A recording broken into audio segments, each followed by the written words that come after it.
नमस्कार दोस्तों, मैं पूछना चाहता हूँ इजराइल ने ईरान पर हमला क्यों किया? वो एक दूसरे के दुश्मन कैसे बन गए? ईरान के सहयोग कौन कर? तो चलिए आज इसी को एक्सप्लेन करते हैं। साल 1953 की बात है। ईरान में मोहम्मद रजा शाह का शासन स्थापित हुआ। इस दौरान दोनों देश की संबंध काफ़ी अच्छा होने लगे। ईरान और इजराइल के बीच आर्थिक रूप से सैन्य और अन्य शक्ति के बीच आदान प्रदान होने लगा।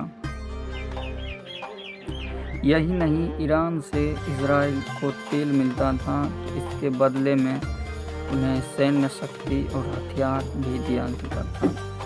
साल 1989 में ईरान में इस्लामिक क्रांति की वजह से राजशाही का अंत हो गया, यानी कि ख़त्म हो गया। ईरान में सब कुछ बदल गया।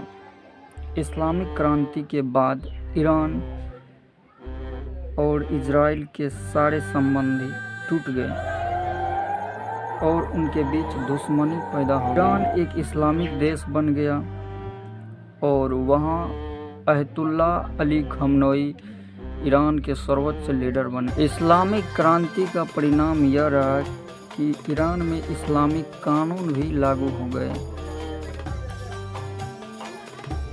और ईरान ने अमेरिकी तथा पश्चिमी देशों के साथ अपने रिश्ते को सीमित रखा। ईरान ने हमास के समर्थन भी किया और फिलिस्तीन के भी समर्थन। यही से ईरान और इजराइल के बीच दोस्ती से दुश्मनी में तब्दील हो गया।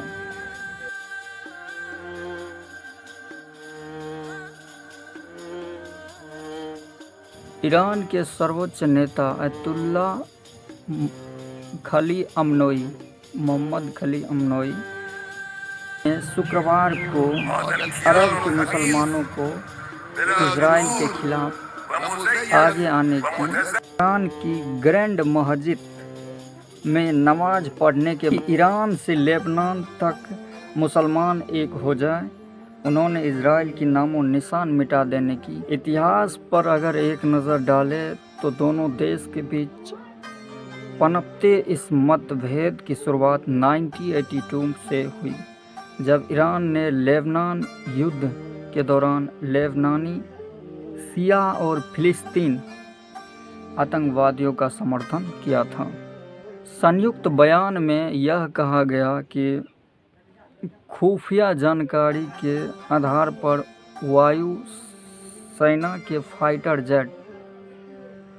जेट्स ने उत्तरी गाजा पट्टी में एक अंडरग्राउंड में छिपे आतंकवादियों पर हमला किया।